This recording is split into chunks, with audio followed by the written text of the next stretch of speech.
Carriers give you so little for your older busted phone, you just end up living with it?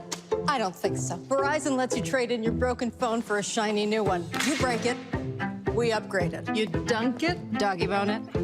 Slam it, wham it, strawberry jam it. We upgraded. Get a 5G phone on us with select plans. Every customer, current, new, or business. Because everyone deserves better. And with plans starting at just $35, better costs less than you think. It's Friday, November 19th, 2021. I'm Ray Baker, sitting in for Roland. Here's what's coming up on Roland Martin Unfiltered, streaming live on the Black Star Network. The House voted mostly along party lines, but President Biden's $1.75 trillion Build Back Better plan passes after months of negotiation for the legislation, which focuses on programs ranging from education to health care. Texas Representative Mark Veasey will join us to talk about today's vote and the bill's chances to pass the Senate. Not guilty on all charges. After days of deliberations, Wisconsin jurors acquitted Kyle Rittenhouse of shooting 3 people, killing 2 at a Black Lives Matter protest in Wisconsin last year. In Georgia, a defense attorney for one of the 3 white men who chased and murdered Ahmaud Arbery asked for a plea deal before handing the case to the jury next week and called the rally of black pastors a, quote, public lynching of the 21st century. We'll look at a new report that says premature births have increased for Black, Indigenous, and Alaskan Native women. And Cedric Robinson was a political theorist, historian, and activist. We'll talk to author and Howard University professor, Dr. Joshua Myers, whose book explains how Robinson's work questioned the foundations of Western political thought, modern capitalism, and changed and challenged our understanding of race. And what can a community gain from a communal meal? We'll talk to an attorney and organizer in Newark, New Jersey, facilitating Newark's Give Thanks Community Meal. We'll find out how organizers will use food to build community across different peoples to effectively organize and create the world that they want to leave for their children. And in our Education Matters segment, the CEO of the Harvard Diversity Project explains how the program promotes educational equity by creating opportunities for underserved youth. We'll have all of this and more. It's time, in the words of Uncle Roland, to bring the funk on Roland Martin Unfiltered, streaming live on the Black Star Network. Lego. Whatever the miss, he's on it. Whatever it is, he's got the scoop, the fact, the find. And when it breaks, he's right on time and it's rolling. Best believe he's knowing. Putting it down from sports to news to politics. With entertainment just for kicks, he's rolling.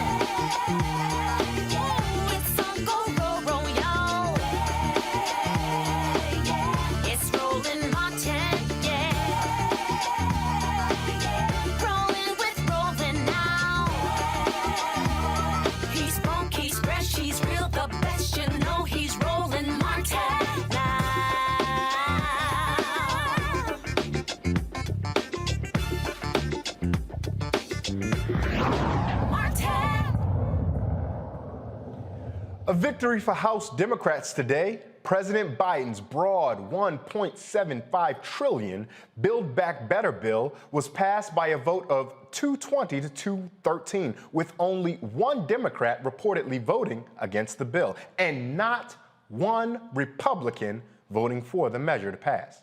Now, today's vote was supposed to have happened last night, but GOP leader Kevin McCarthy stalled with a record-breaking marathon floor speech overnight. Look anywhere I want, Mr. Speaker. Mr. Speaker, I cannot believe the amount of control one-party rule wants. They now want to dictate to a member of the floor of where I can look. This isn't a Republican or Democrat issue. This is the safety of this nation over a self-described police abolitionist. So let this sink in. You're encouraging more of them to come. We think, that's a little unfair. The other countries got destroyed a little more than America. Jimmy Carter and Barack Obama. Gas prices, Thanksgiving, a border. And we went down the path with the doors open. America, you're weak. You're weak, America. You're weak because you believe in God and you take fentanyl. Yeah, I want to go back. What you just said is one of the most insanely idiotic things I have ever heard. At no point in your rambling, incoherent response were you even close to anything that could be considered a rational thought. Everyone in this room is now dumber for having listened to it. I award you no points, and may God have mercy on your soul. Now, included in the Build Back Better bill is everything from $555 billion to fight climate change, $400 billion for universal pre-K, $200 billion for child tax credits, $200 billion for 4 weeks paid leave, $165 billion on healthcare spending, $150 billion to expand affordable home care, $150 billion for affordable housing, and much more. It will now head to the Senate, where it is expected to face some challenges. Now, joining us to discuss this and much more is Texas Representative Mark Veasey. He joins us from Fort Worth, Texas. Congressman, thank you so much for making time for us and joining us here on Roland Martin Unfiltered. Good to be with you. Now, there's an immediate sense of an uphill battle because we know this is going to go to the Senate. But for right now, should Democrats and most Americans feel optimistic, would you say, about the passing of this bill out of the House? Yeah, absolutely. We should feel optimistic. We got this bill passed after negotiations and after offering the Republicans even help contribute instead of just trying to tear things down. And we finally got a product passed out of the House of Representatives that's going to help people with health care costs, child care costs, clean air and clean water.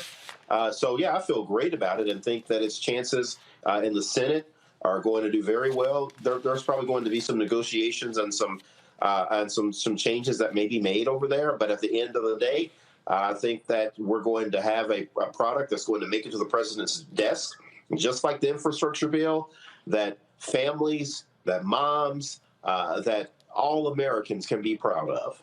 Now, Congressman, you said the chances will be do very well in the Senate. Those were your words. That seems to be a degree of optimism. For the rest of us who watch from the outside, the Senate does not look like it has an appetite even to take on the $1.75 trillion bill, which is pared down from the $3 trillion bill, which was pared down from the $6.7 trillion that Senator Sanders initially suggested. Why then are you so optimistic about its affairs in the Senate? Because it's going to help all 50 states, and any senator that may be holding out is going to look at this. And you know, in West Virginia, for instance, they want clean air and clean water. In Arizona, Senator Sinema wants lowered child care costs, lowered health care costs. And so at the end of the day, we are going to get this passed. It's going to be historic, just like the infrastructure bill was. And it's going to start to help America rebuild from the effects and the mismanagement of COVID-19 under the Trump administration. And only after not even an entire year in office yet. Remember, President Biden was just sworn in on January the 20th. People think that it's been a couple of years. No, President Biden was sworn in on January the 20th of this year. And so his tenure hasn't even been an entire year yet. And we are finally turning things around from the recklessness, from the attack on families by Donald Trump and Kevin McCarthy and Mitch McConnell. We're turning things around, and we're going to get people a package they can be proud of. It's going to pass the Senate. I'm very confident of that. It'll pass the House, and it will make long-term substantive changes. Now, Congressman Veasey, so many people talked about the ideological difference within the Democratic Party. Some folks wanting a larger, more expansive bill that may cost a little bit more money. Other folks saying that we need to pare it down to compromise to get it done now, and then we can come back and try to accomplish some of those goals. The child tax credit, for example, only existing for one extended year is something that folks want to make a little bit longer. What type of suggestion do you have for those who want that type of programming, that type of help for middle-class families, but it might run out after a year? What type of words do you have for those folks that say we will come back and assure that working families will ultimately be taken care of for the long haul? Yeah, I think that for that, obviously it needs to be long-term. We need to do something to finally help families out there. Wages have been stagnated for a long time now. even before COVID-19.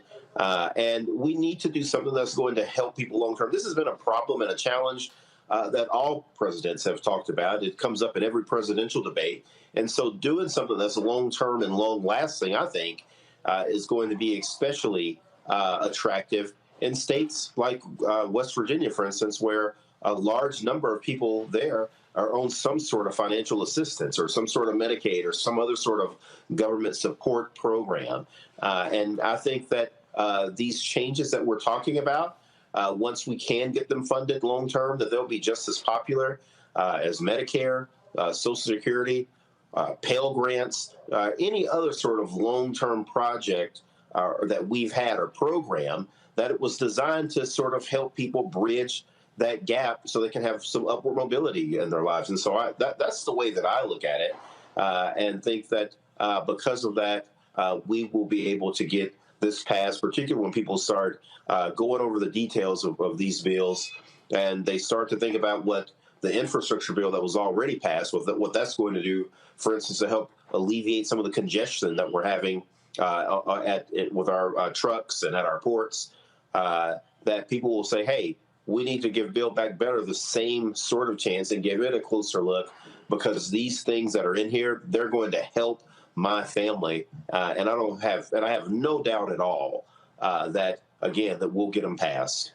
Congressman, you make a great point. So many Americans have the opportunity to experience the effects of public policy and find themselves liking it. But I'm curious how you respond, at least now that it's first passed, to critics who offer that this is loaded with benefits that will only be effective or beneficial to the wealthiest Americans. Things such as reductions or limits in local and state tax deductions. Some critics argue that that's only going to be beneficial to the wealthier Americans. Tax credits for electric vehicles, hypothetically. Electric vehicles cost so much, only those Americans who have a decent amount of income or wealth already will be able to benefit from that. What case do you make then to say that this is actually a more broad-based plan that affects everyday Americans that might not have that kind of income? Yeah, no, absolutely. Let me just start with electric vehicles. My city is actually a finalist for a large electric vehicle company that is that's thinking about relocating here. We're at the very top of the list, is my understanding, for a Rivian plant. It'll bring 5,700 jobs. The more investment that we make in cleaner vehicle infrastructure and tax credits will eventually allow them to scale so those vehicles can be more affordable for all Americans. It used to be, take for instance, the cameras that you see on the back of cars, the reverse cameras. Those used to only be on very high-end vehicles like BMWs. Now they're on all vehicles because they've been scaled. And so that's the same thing that we're doing with electric vehicles. And by providing these tax credits, it'll scale them. It'll save families money by being able to recharge the battery at home every night versus going to a gas station. And so I think that the investment that we're making right now is going to definitely pay off, not just in the long term. I think that you're going to see more and more middle-income families investing in these vehicles the more widely available we make these tax credits, because they are interested in these vehicles. But we need to do more to help them. And at the end of the day, whether you're rich, whether you're a working family, whether you live in the North or in the South, it doesn't matter, because we'll all benefit from the effects of the clean air that's going to be, that we're all going to be able to breathe and benefit from. We have some of the highest asthma rates in the country here in DFW, and a lot of it affects Black families. The more we get these cleaner vehicles on the road, it's going to help all of us breathe a little easier. And again, everybody wants to be a part of this new cleaner technology that's going to be driving our lives. Congressman, this is a substantial investment, undoubtedly. $1.75 trillion is significant. There may be space that could input for more that would perhaps benefit even more of us. But to your point, hopefully, this initial investment will demonstrate to so many Americans a larger groundswell for the follow-up packages. Support to you and others who do want that bigger package and who want to come back for it a little bit later on. And when you do, we hope that you'll come back and have that conversation with us here. Absolutely. Thank you so much for your time. Thank you. Turning to our panel, we're joined today by our good friend, Michael Imhotep, the host of at the African History Network show.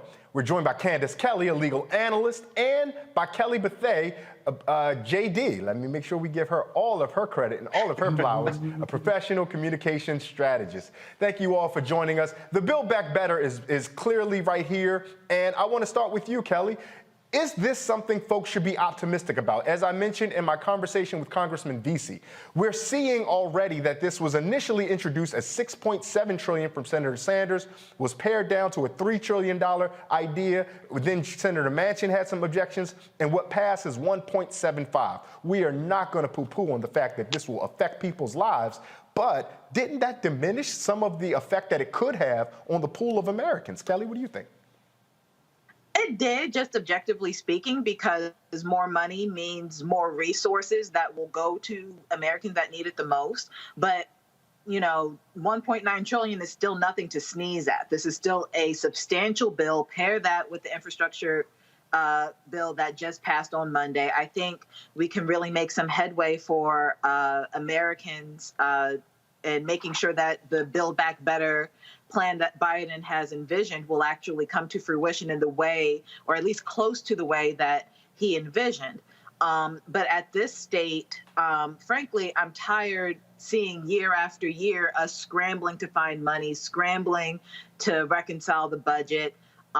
This bill is already paid for. So that was a real big selling point for me in terms of when I was looking it up and researching it and the like, the fact that it's not necessarily going to add to the debt that that America already owes. It's already paid for, and the programs, meaning if it's already paid for, the plans in the bill should be able to roll out expeditiously as opposed to having to wait for things to happen. But at this rate, you know, and I joke with friends about this. Currently, the United States is really like in a welfare state that can afford a Gucci belt. It's like you can afford the belt itself, but you can't sustain the lifestyle.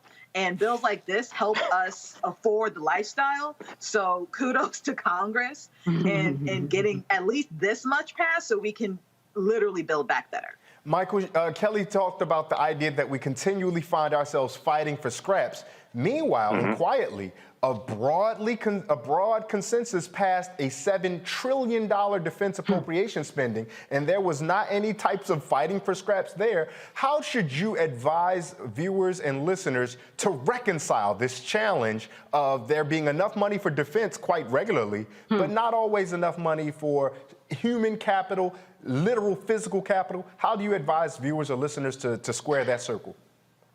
Well, that happens every year, the National Defense Authorization Act. I mean, that happens every year. Here we see this is monumental, this Build Back Better plan, this bill that's about roughly $2 trillion. Now, it's important for people to understand this is now it still has to pass the Senate.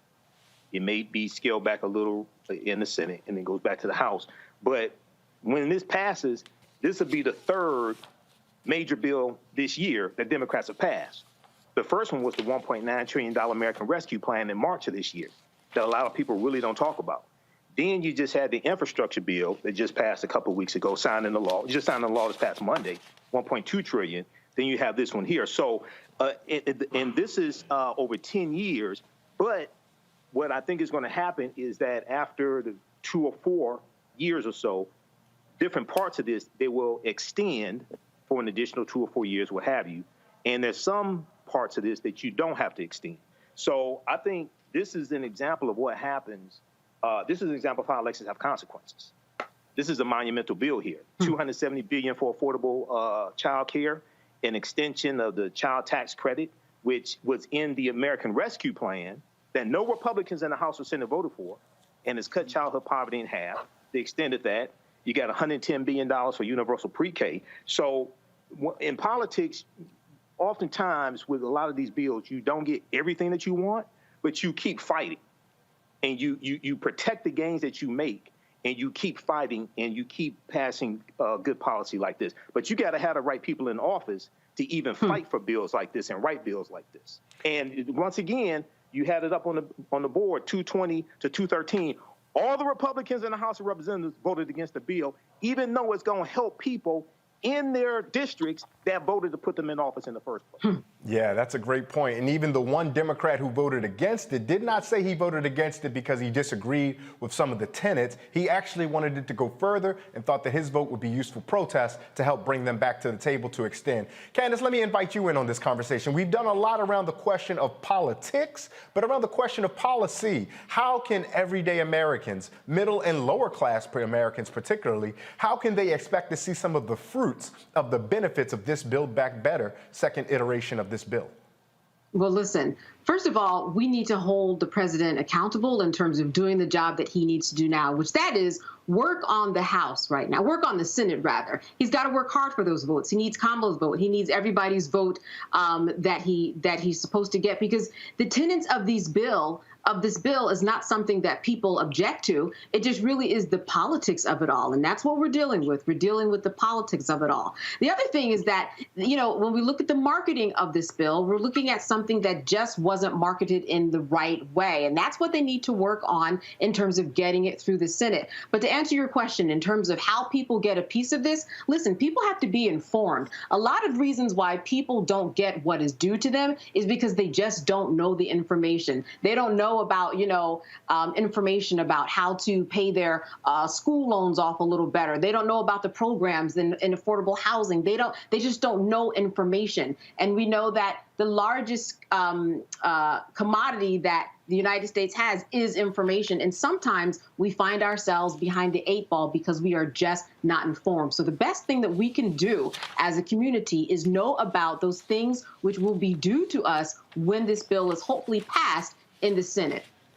That's an excellent point, and we want to make sure that our viewers stay focused and stay locked in right here on Roland Martin Unfiltered, because here is where you'll find how to get some of those affordable housing programs, student loan forgiveness, and much, much more that's in this bill. Panel, hang tight. We're going to come back to you in just a little bit. We have a lot more to come here on Roland Martin Unfiltered, streaming on the Black Star Network. Coming up, Kyle Rittenhouse is acquitted on all charges. You heard that correct. All charges. We'll break that down and hear what Reverend Jesse Jackson had to say about it. But first, let's hear a word from our partners, Nissan and Amazon. This is Roland Martin Unfiltered on the Black Star Network. We'll be right back.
Betty is saving big holiday shopping at Amazon. So now, she's free to become Bear Hug Betty. Settle in, kids. You'll be there a while. Ooh, where you going? Something that's gonna put you in that, you gonna remember this. Yeah, it was on tour. So Brian wanted to be the headliner. Now, you're headliner with New Edition. So we're like, okay, you wanna be a headliner? Not a problem. Since you think you big, that big and bad, okay? Yeah. And I'll never forget one night we, two of the guys, the driver got lost. I think it was Westbury we were playing. And I'll never forget, they asked him if he didn't mind going on first, and we would close out. And they came back and he said, no. I'll give him his prop. He took it like a man. It was rough out there. By the time he would come out, you could hear echoes. Wow.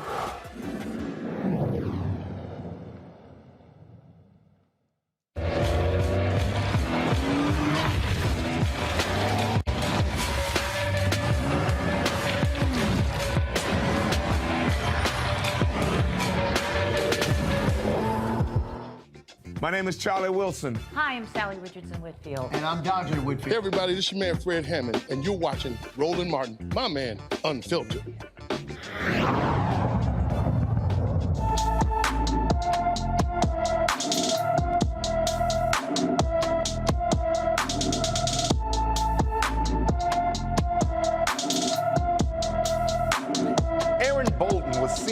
Was last seen a week ago today here in Washington, D.C. The 42-year-old is described as 5 foot 6 inches tall and weighing 130 pounds. Aaron has a bald head and brown eyes. He was last seen wearing a royal blue sweater when he disappeared on November 12th. If you have any information about Aaron's whereabouts, please call Metropolitan Police Department here in D.C. at 202-727-9099. One more time, that number, 202-727-9099. It's been the same defense attorney, Kevin Goff, in the murder trial of the 3 white men who chased and murdered Ahmaud Arbery, who's been saying the dumbest stuff in court. Today, he motioned for yet another mistrial over the hundreds of black pastors he essentially invited to Glenn County, Georgia, as he likened yesterday's gathering of black pastors to, quote, a public lynching. This is what a public lynching looks like in the 21st century, with all due respect. They don't have to have 10,000 people outside. They don't have to have 100,000 people outside. Perception is reality. They haven't put a podium up outside with a hangman's noose on it. Doesn't mean that this isn't a trial, despite the best efforts of this court. This isn't a trial that's been infected by mob violence of a woke left mob. Now, there were reports of Goff asking the state for a deal for his client, William Roddy Bryan, who took the cell phone video of the February 2020 shooting. When asked about the deal, Goff called the reports, quote, BS, denying the claims. Let's go to our panel on this one.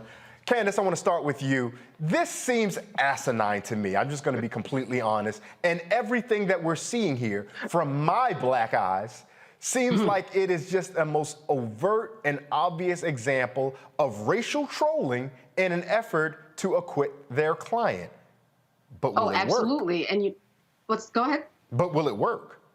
Will it work? Listen, Attorney Kevin Goff, he is really playing to his base. He's the one who sees the jury. He's the one who knows the community. And he's the one who's from the South. And he knows what he can get away with in terms of what he can say. But here's what I think is going to happen. I think that down the line, he's going to be in sanction some way, because all eyes are on him. And what he is saying is not only just a travesty, ridiculous, and racist, but it is an assault upon the judicial system and how it works and doesn't work in this situation, that he is able to say the same infuriating thing over and over again, and the judge has the same response over and over again. The truth is that he did ask for a plea deal, and the prosecution, they did not accept it. And the reason why he asked for it is because things are not going his client's way. He has to have faith in his client so that the jury can have faith. If he doesn't have it, no one does. And that's why we know that he believes that this is a lost cause, because he sees what you and I see. He sees a bunch of defendants who admitted on record, who admitted and testified on, in their recordings, evidence that came into play that said that they had no idea why they were chasing this man down the street, that there was not any threat, any harm to their well-being. And in that case, self-defense wouldn't be available to him. And that is what's going on with them. This is America. This is what we see. We are not seeing only America on trial. We are seeing the justice system on trial. And mostly we are seeing the South on trial. Kelly, real quick, the song says, don't know much about history. I'm a volunteer, don't know much about legal. Right? But you have the JD after your name. This doesn't feel like an effective strategy when one lawyer seems to be sabotaging his own client's case, which will in turn sabotage the co-defendant's or other defendant's case. Help me out, fix that where I don't understand correctly. Well, correct me if I'm wrong. Yes, I have a JD, but so does Candace. But my understanding is no, it's not necessarily. One doesn't have much to do with the other. All three are tried at the same time, in my opinion, because the entire story as a whole is best told with all three defendants in the same trial. They could have been tried separately, but they weren't. And I think it's because the story in its totality is best told with all three in the same trial. Now, just because they are all in the same trial does not mean that the other two will get off. The jury hopefully is instructed to see each defendant independently of the other, even though all three of them are in the same room together. Just because one would be found not guilty would not necessarily mean that the other one would, vice versa. I think I got that right, Candace. Yeah, no, you did. And I did not mean to insult or disparage Candace. We know Candace has a JD. And so we also want to recognize her legal expertise. Michael, let me ask you this. To say in 2021, in the year of our Lord, in Glenn County, Georgia, after your client is a part of a collection of men who shot and killed an unarmed black jogger, that what was happening by black preachers outside of a courthouse is equivalent to a 21st century public lynching. What type of goal, plan, motive, or idea are you trying to communicate, and to who, by even saying that? Well, defense attorney Kevin Goff is trying to appeal to one, maybe two white jurors from the South, who they're all Southerners, but one or two white jurors who will be sympathetic to these good old boys, and they have a hung jury, okay? They'll say, okay, he's not guilty, all right? And we know it has to be unanimous, 12-0 has to be unanimous. So now this is after, he kept hitting on this point, okay? First it was Reverend Al Sharpton, then it was Jesse Jackson, but it was actually Reverend William Barber III, Reverend William Barber II. He didn't know the difference between the two of them. I guess all light-skinned African-American pastors with wavy hair look alike. Okay, then they show up in mass. Then they show up in mass yesterday. Okay, now this is after Travis McMichael got destroyed on the witness stand for a second day by lead prosecutor Lisa Dunikowski, and he admitted that Ahmaud Arbery never verbally threatened him or brandished a weapon during the 5 minutes that he and his father and William Bryan chased Ahmaud Arbery. He kept running away from him, and he never said citizen's arrest or you're under arrest, and they never told the police that they're trying to effectuate a citizen's arrest. Okay, so this is what he did in court today, defense attorney Kevin Goff, after Travis McMichael, who shot and killed Ahmaud Arbery, got destroyed on a witness stand yesterday. So they know these are dead men walking, okay? He's just trying to maybe, try to put in these objections to maybe try to set up some type of appeal after the conviction, what have you, but he knows these are dead men walking. I hope so, Michael. I hope so. We thought that about another person that we're going to talk about just a little bit later, and that didn't necessarily turn out to be so. Thank you to our panel. You guys stay tight for 1 second. We're going to come back to you later on in the conversation. But for right now, we're going to take a quick break and hear another word from our sponsors. You're watching Roland Martin Unfiltered on the Black Star Network.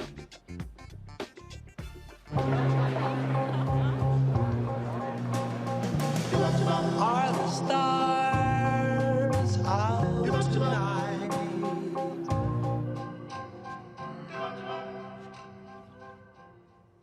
Alexa, play our favorite song again. Okay.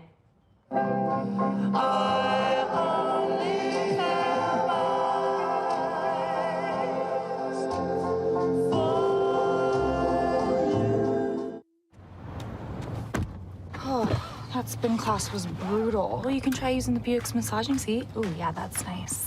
Can I use Apple CarPlay to put some music on? Sure, it's wireless. Pick something we all like. Okay, hold on. What's your Buick's Wi-Fi password? Buick Envision 2021. Oh, you should pick something stronger. That's really predictable. That's a really tight spot. Don't worry, I used to hate parallel parking. Me too. Hey.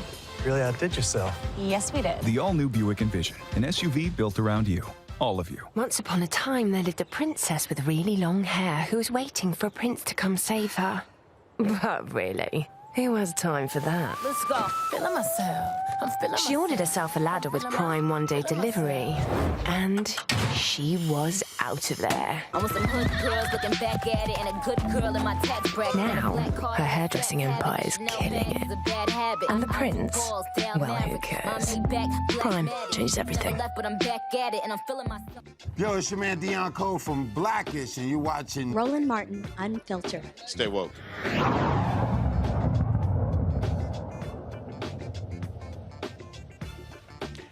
A Wisconsin jury acquits Kyle Rittenhouse of all charges. All right, members of the jury, have you elected a foreperson? Would you give your juror number, please? 54. 54. And has the jury reached a verdict as to each count of the information? Yes, we have, Your Honor. One verdict and one verdict only. Yes. Would you hand all of the paperwork to the bailiff, please? This is the ones that we didn't know. Everything. Okay. Yeah, thanks.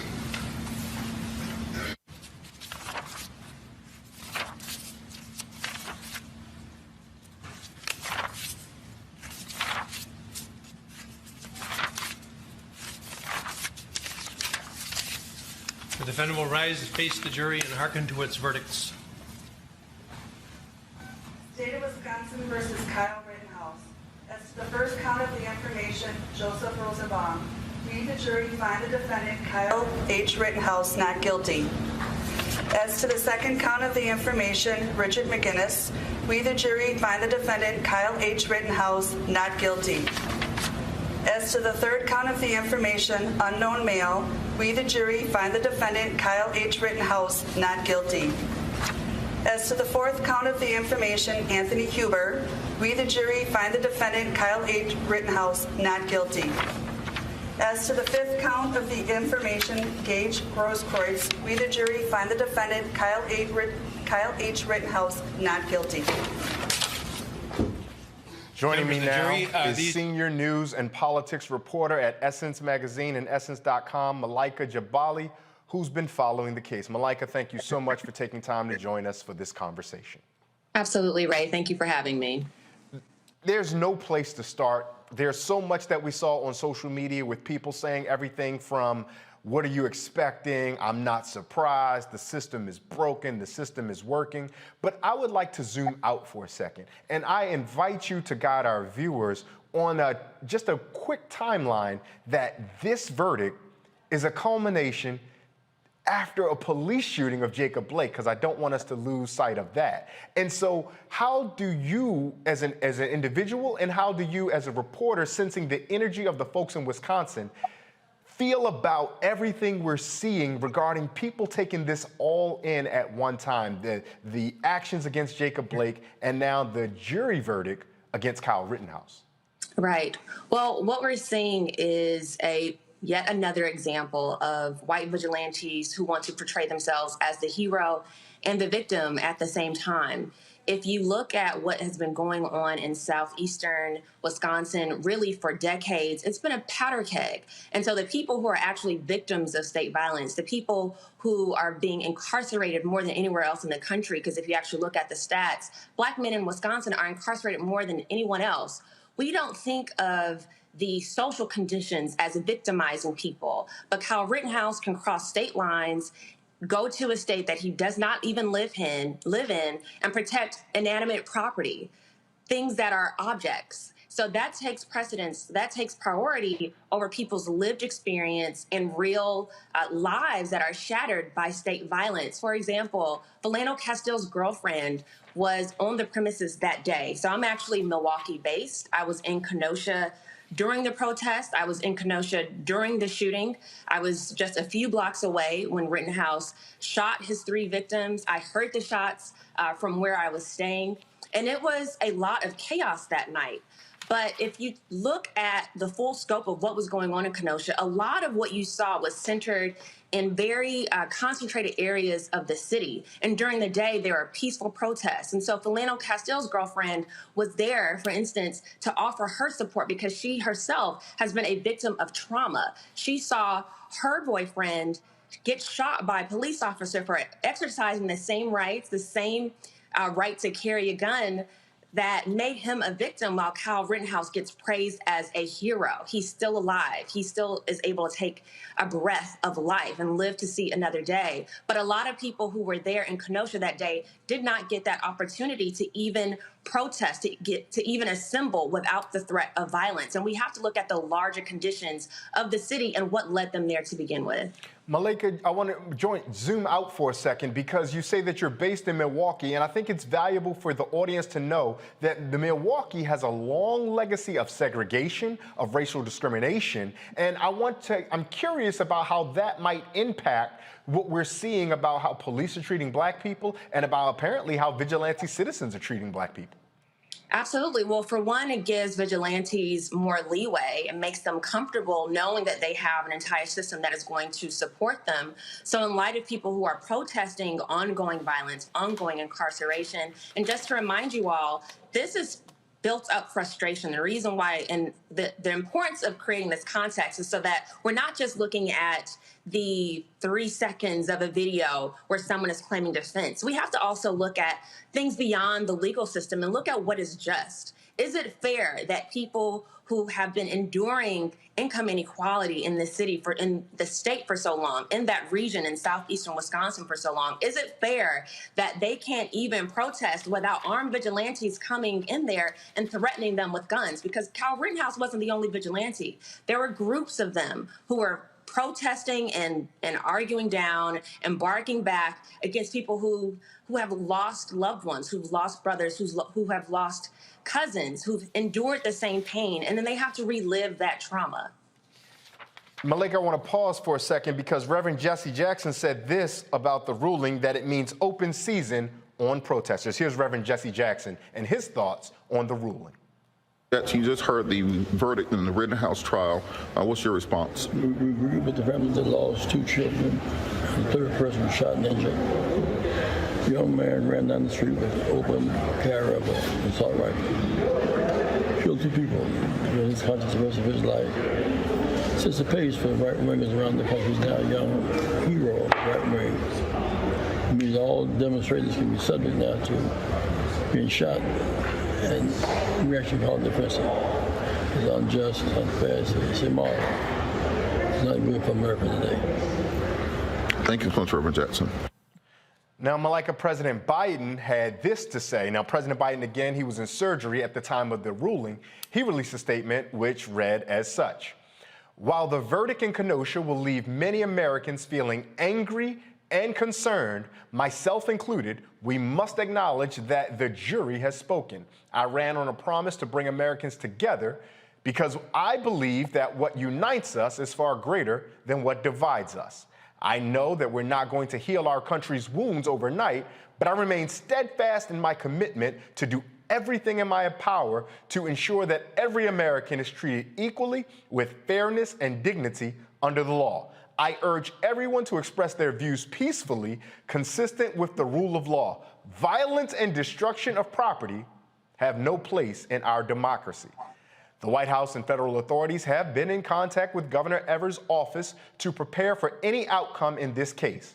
And I have spoken with the governor this afternoon and offered support and any assistance needed to ensure public safety, close quote. Now, Malika, I'm curious about President Biden's statement, and it's clear that the president means well. He intends to ensure that America can maintain peace and order, but it's curious that he starts by saying violence has no place in our democracy, but we're here because someone turned to violence to resolve a conflict. What does that say about the language that perhaps our elected leaders use versus the mentality or the behavior of so many of our fellow citizens?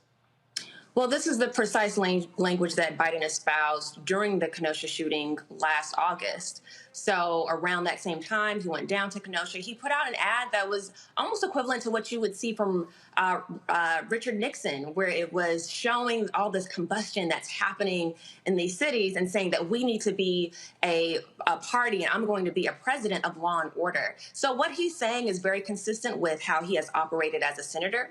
It's how he operated as a candidate. So his commentary, and I see that he cleaned it up because earlier when he was asked immediately after coming out of the hospital how he felt about it, it was a very simple, I stand with the jury.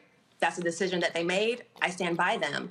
And so there is this automatic belief in the legitimacy of a system where for decades it has been subjective. You have people who are basing their assumptions about what is reasonable based on how they feel in that position with something, with an activity or some sort of action that's imminent. And so for them, sure, it's reasonable that this kid who could be my grandson or my nephew will cross state lines and want to protect a used car lot. But for everybody else, I think their lives matter a little bit more than a used car lot, which we should remind the watchers here, the audience, that the owners of that car lot said they didn't even ask Kyle Rittenhouse to be there. Kyle Rittenhouse reached out to them. He texted them. They met in person. They didn't say that they needed any protection. So he took it upon himself to be a white knight. And then you have an entire legal system and you have a president that tries to substantiate the legitimacy of a system that somehow keeps exploiting and keeps taunting almost Black people and those who are looking for justice. Malika, we're going to let you get out on this, but I do want to ask, and I apologize if the question's a little difficult for the time that we have for you to answer it. How do we reconcile a system that tells us there's legitimacy in the belief of the majority, right? The jury of our peers, the election results, et cetera, et cetera. How do we reconcile the legitimacy of the beliefs of the majority when the majority hold inhumane beliefs?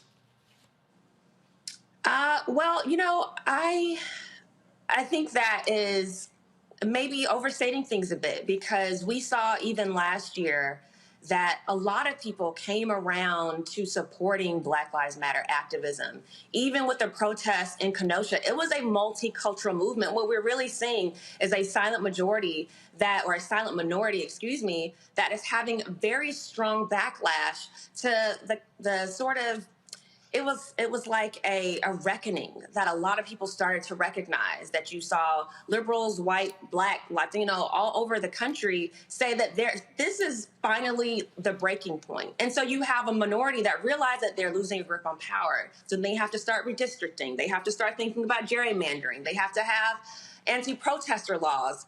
Just to keep in mind, the Charlottesville trial is happening right now, where you can have cars that ram into protesters. So they're hanging on to the very little bit of power that they think they have in a society that is changing around them.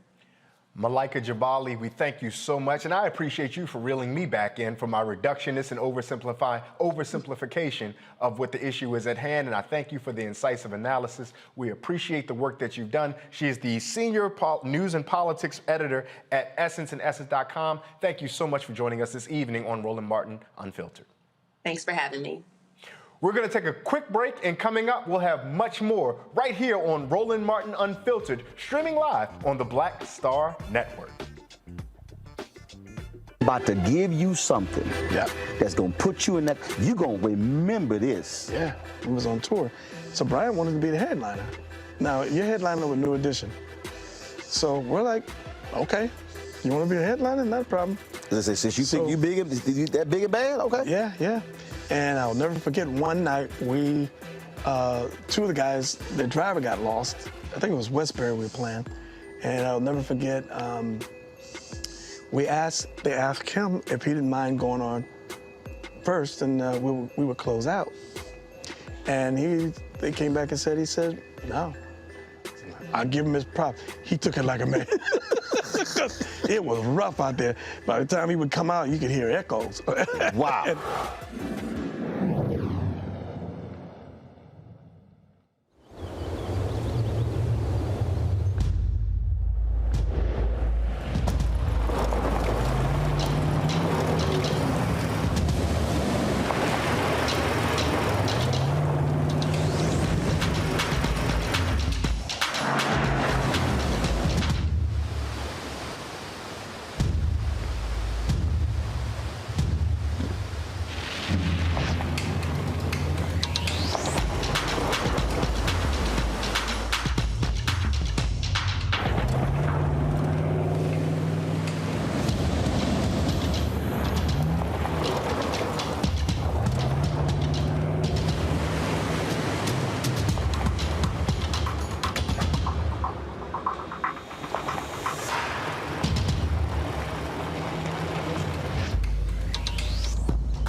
Maureen is saving big holiday shopping at Amazon, so now she's free to become Maureen the Merrier. Food is her love language, and she really loves her grandson. Like, really loves. Hey, I'm Donnie Simpson. Hi, I'm Eric Nolan. I'm Shantae Moore. Hi, my name is LaToya Luckett, and you're watching Roland Martin Unfiltered.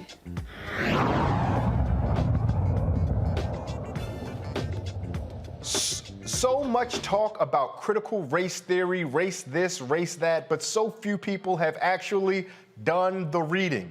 Joining us now is someone who's not only done the reading, but actually written a book about it. Cedric Robinson, The Time of the Black Radical Tradition.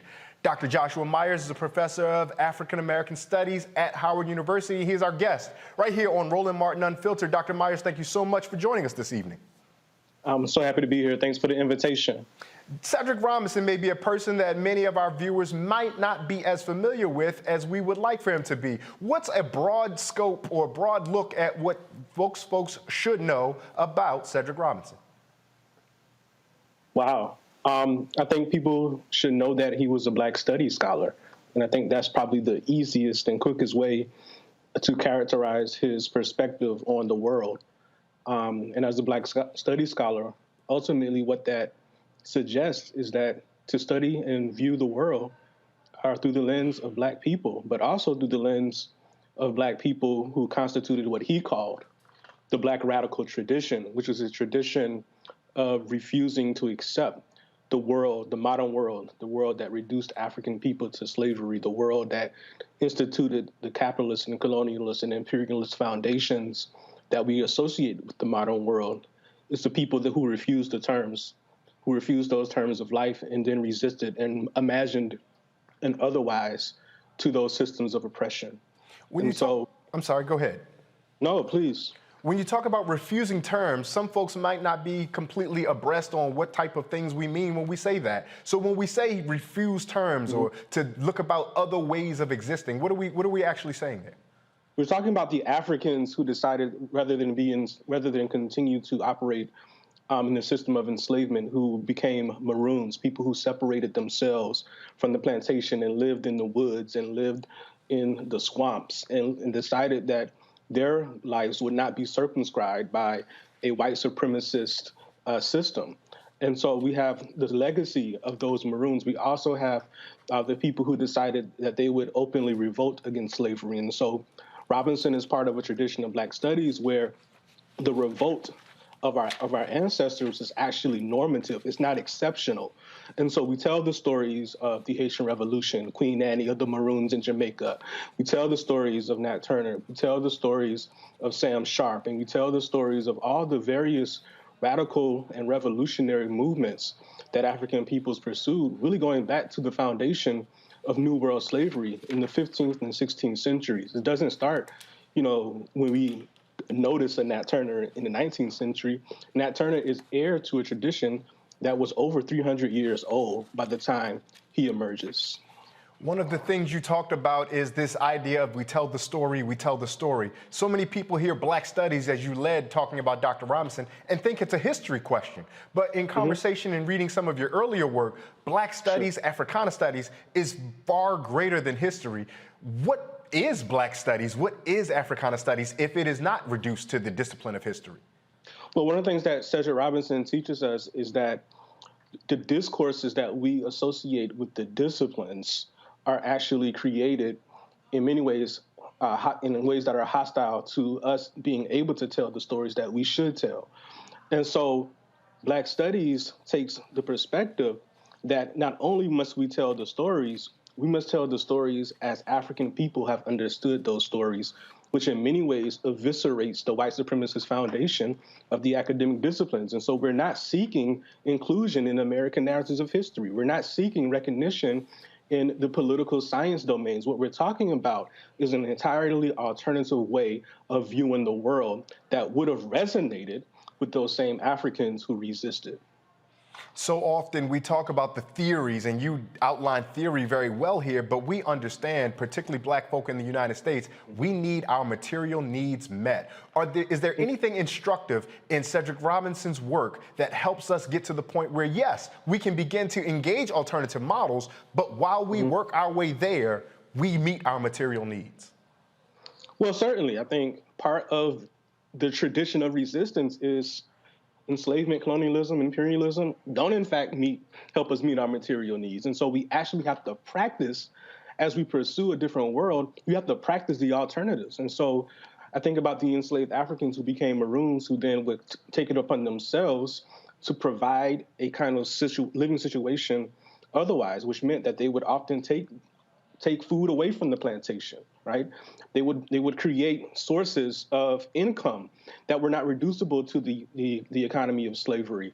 And so when we think about this notion of black self-activity, when we actually strip away the notion that African people were only subject to or only reducible to what the system made them, we can see the various forms of ingenuity, we can see the various forms of black creativity that allow for us to live the alternative, even as we struggle to make that alternative permanent. And so this is why we must study the Maroons, and we must link the Maroons, as Robinson does, to other forms of radical practice that look more familiar to us in the late 19th and early 20th centuries, going all the way into the periods that most people associate with the term radical, which is the 60s and the 70s. You introduced an interesting concept there, the association of a belief of what radical is. And so many folks, particularly in this modern United States context, will say, Alexandria Ocasio-Cortez, she's radical, or Bernie Sanders, he's radical. What is Robinson talking about, and what do you illuminate in the text, in the book that you've written, about truly the definition or the meaning of radical? For Robinson, black radicalism is, again, about the refusal of the terms of white supremacy. And what we have to actually do is link white supremacy to the modern world system, which is another shorthand for the ways in which we live today. And so he's refusing the idea that the state form is the only form for human life. He's refusing the notion that the capitalist world system is the only form of living in terms of our relationship to the market and the economy. Radicalism is ultimately about recognizing that all of the systems that we assume are normative are in fact creations, they are constructions. And insofar as they're responsible for the evils in this world, that's how we in fact rationalize, if you will, why radicalism is the only way forward. What do you hope students of Dr. Robinson and ultimately your students who read this text will take away from this work that you've put together? Well, I think part of it is we want to offer a guide to how to read a Cedric Robinson. Because what we have now over the last 5 or 6 years, in the wake of his own transition, is that his name is becoming more and more popular. And so what we have to make sure happens is that the study process, the ability to take his text and actually root out those elements that are necessary for our revolutionary struggle in this current moment, are actually honestly and cogently outlined and elaborated. And so I hope this book serves as a guide for people who want to actually dip their toes into this very important scholar who is only representative of this very important tradition of radical scholarship.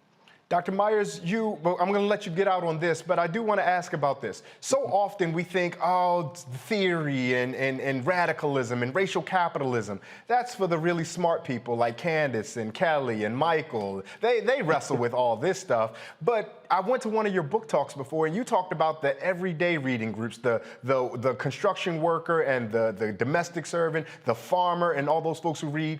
How do you invite or encourage those of us who are blue-collar workers who come and log on and watch Roland Martin Unfiltered just to get our information? How do you invite us to access some of this material that, when we start talking about racial capitalism, can feel really heady? It's interesting because the foundations for Robinson's life is actually in the kinds of study groups that you just mentioned, which were not really fancy academic study groups. They were actually study groups that were rooted in the community, that were rooted in those elements of Black folk who wanted to actually interrogate the world around them. I mean, so we're talking about labor unions, we're talking about scholars scholars without portfolio, people who are on the streets. And so that, I think that shows up in very important ways in his intellectual work. And it's up to people, I think, to really be purposeful in honoring the tradition of study, which, if you understand our tradition, it's not really connected to the fancy academic context. It's connected to those Africans who were in the 19th century, right after slavery, who decided that they wanted to read, and they developed these circles, at night as they are, stealing away and going into these sort of communal spaces and figuring out what it is that they needed to know. These were the secret schools, right? And then after enslavement was over, they simply continued that process. They created these institutions underneath the official institutions. And so it's actually connected to radicalism to read. It's connected to radicalism to study. It's in our tradition. Dr. Myers, you do some work on this. Obviously, you've also written a book about the 1989 Howard University protests, but you also write about jazz music and art, and there's something called A Gathering Together that you could tell our viewers about. Before you get out of here, tell folks about all the different places you write, all the different works that you do, and how folks can continue to access and find and follow your work. So yeah, thank you for that. So A Gathering Together literary journal, we're about to celebrate 5 years. It's a place for Black writers who want to steal away, right? To sit down and, as Sylvia Winter says, talk a little bit about culture. And agatheringtogether.com is our website. It's an online journal, and so we invite writers who want to embrace that ethos to join us, and as well as readers. And so I write about a lot of different things: art, music, radicalism, social movement history, and you can access all of my writings at my website, joshmmyers.com. It's the one-stop shop, I guess. The one-stop shop. And Dr. Myers, you are a fan of the Atlanta Braves, so congratulations on that World Series championship after the long drought. I believe before we let you get out, I think Candace might have a question. Candace, did you have a question for Dr. Myers that you would like to hit him with before we let him get out of here? Well, listen, here's a question for you. Just in terms of a gathering together, I wrote that down to make sure that I followed up. What types of things do you really think people should be writing about now in order to inspire people to change some of the things that are going on in America right now? What would you like to see? Oh, my God. So I think folks just need to slow down a little bit. And what is enduring about the ways in which Black people have initiated projects of survival that people who are moving too fast don't often stop to consider and think about, right?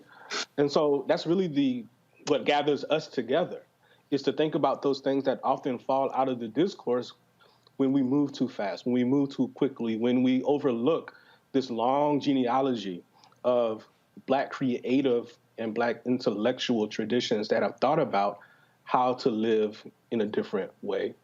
And so that's what we try to do. The text is called Cedric Robinson, The Time of the Black Radical Tradition. I've got my copy. Mine is signed. You got to go get yours signed. Dr. Myers, thank you so much for joining us here on Roland Martin Unfiltered. Thank you. We're going to take another break. We'll come back. We'll have some more stories, and we'll have an interesting conversation about how food builds community. Coming up on Roland Martin Unfiltered, streaming on the Black Star Network.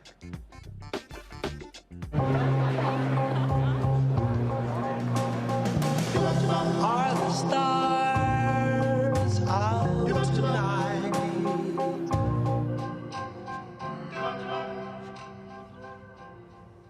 Alexa, play our favorite song again. Okay.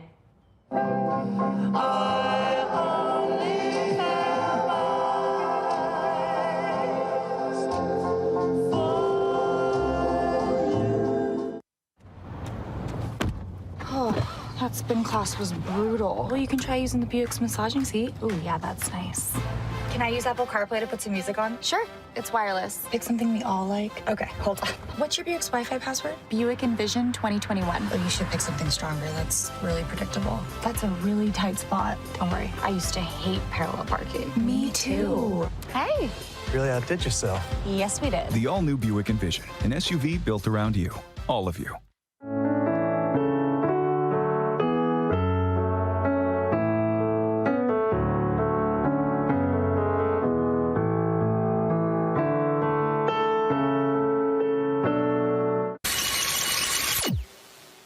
Today in our nation's capital, standing in front of the highest court in the land, I can only use my few minutes to set the record straight. You see, I'm the preacher who supported Joe Manchin in Charleston, West Virginia, the downtown church. Over 2 decades I've known him. And I'm the preacher who supported him in a way of even commercials that aired. They aired and I concluded at the end of the commercial that Joe was the type of leadership that West Virginia needed. But then, Senator Manchin, I have to stand before people today to say I looked into the eyes of the people who attend my church. Wow. See, you call them voters, but I call them members. That's it, you call them voters, but I call them congregants. You call them voters, but I call them family and friends. And I had to answer the questions, and I had to boggle and grapple with the issue that they said, you said that giving them anything in the state of West Virginia would cause them to have an entitlement mentality. Jesus. I got a question, who's doing the entitlement? Yes, I'm just here to remind you, Joe, that the constituents of West Virginia are the ostracized, the parenthesized, the marginalized, the kicked to the curb, the least, the lost, the left out, and the looked over. I need you to think about them, Joe, when you are thinking about the Build Back Better plan, voting rights, and ending the filibuster. That's the type of leadership that West Virginia needs. So, Senator Manchin, I would be remiss if I didn't remind you that the Bible says some things about leadership and how to lead. I'm a preacher of the gospel, so I got to sermonize just a little bit. Timothy says that a leader is one who loves what is good. This Build Back Better plan is good. Ending the filibuster is good. Matthew says, whoever's a leader, let him first be a servant among you. Paul says that leaders should be humble and think of others before they think of themselves. But most importantly, I think it's Solomon that I love, because Solomon says that a leader seeks the counsel of others. And in the abundance of counsel, you will find victory. That's why we're here. That's why I'm here. That's why we're lifting up our voices. That's why we are here on these steps. That's why we're trying to get his ear. Be the leader we believe that you would be, and that we voted in the ballot box for you to be. That's the kind of leadership that West Virginia needs.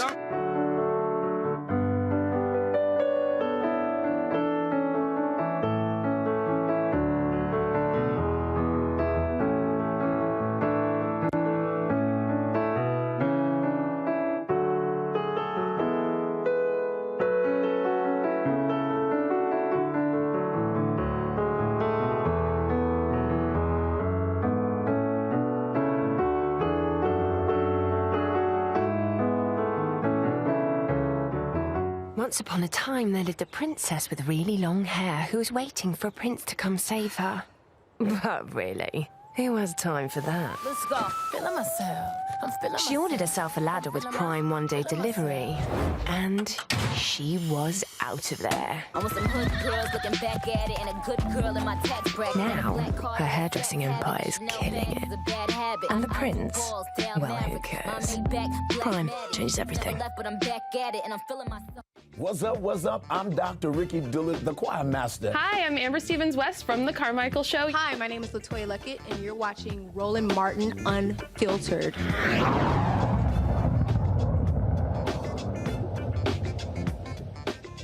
Six Fulton County, Georgia deputies have been indicted on several charges, including murder. after Antonio May died in their custody in 2018.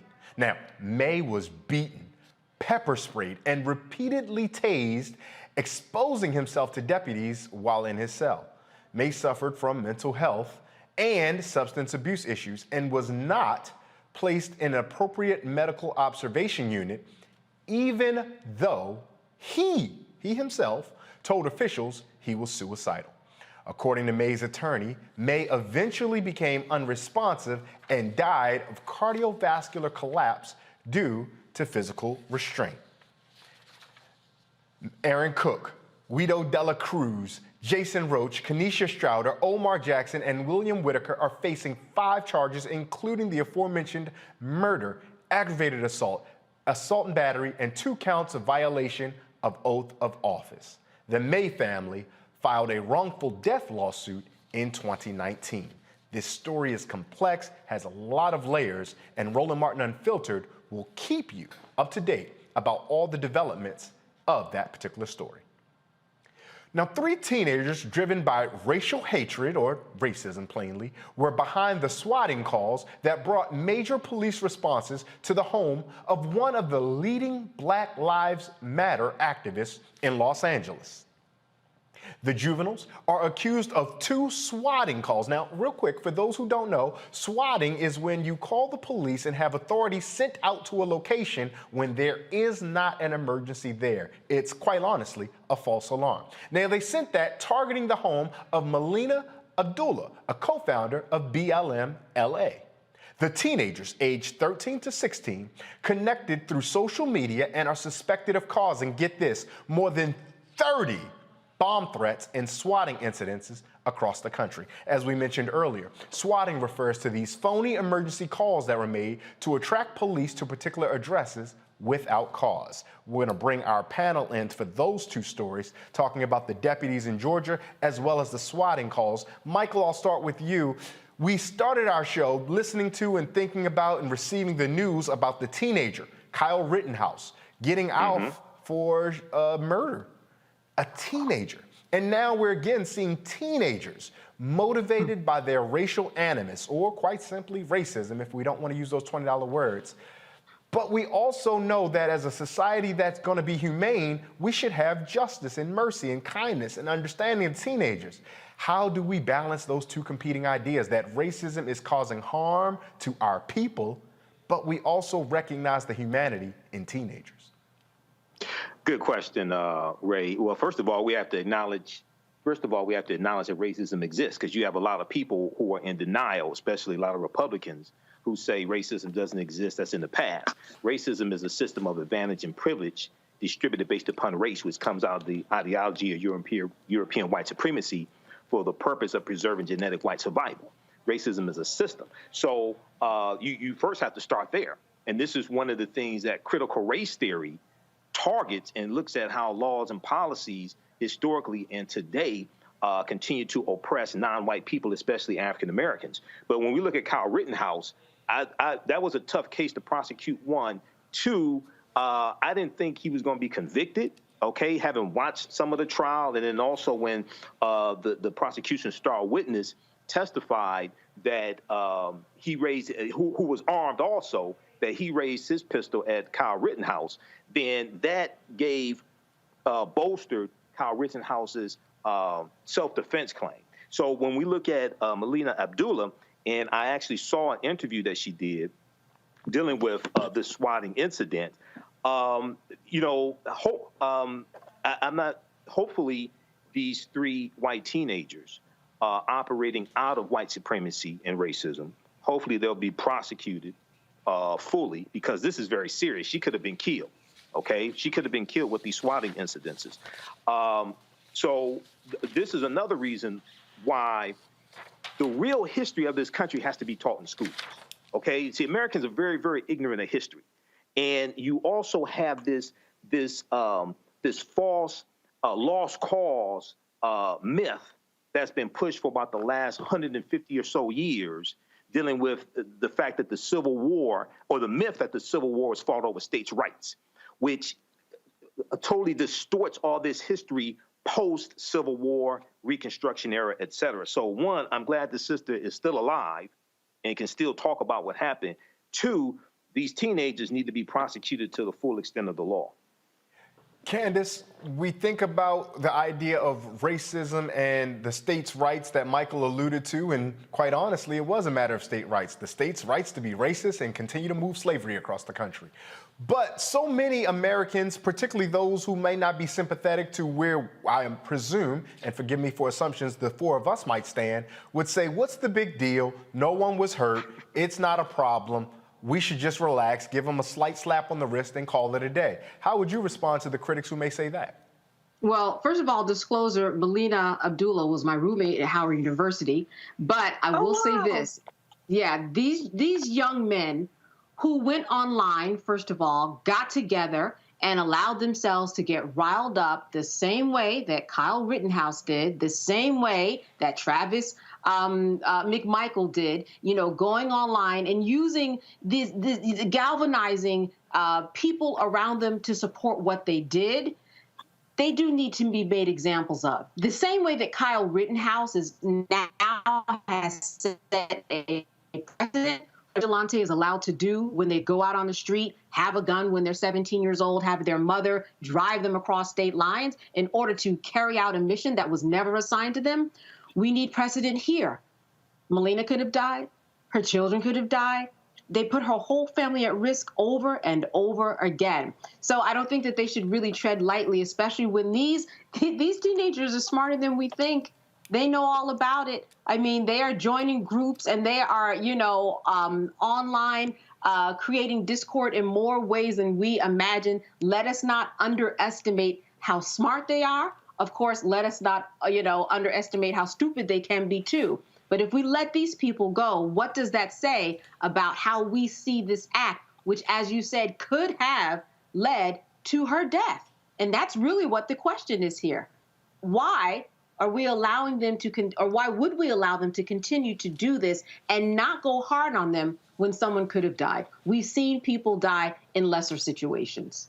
Kelly, I think it's fascinating that Candace introduced the word Discord, because there's actually a communication platform called Discord that so many young people engage on and communicate with one another.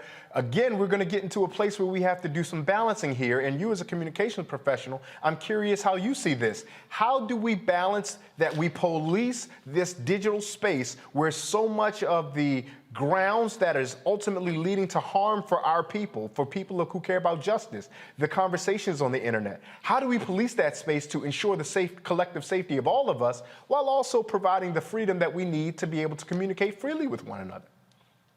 I mean, that's an excellent question. And honestly, that question stems from how we view the First Amendment. I think that traditional press and media has done a fairly excellent job regarding what can be published, what can't be published, the whole notion, especially in journalism, of trust but verify, and then verify again. Even though the First Amendment exists, that is not license for you to just say whatever comes across your mind and not anticipate a consequence. And unfortunately, since we do not have any laws on the books regarding internet regulations, that is, they have not been updated since, I want to say, 1996 or something to that effect.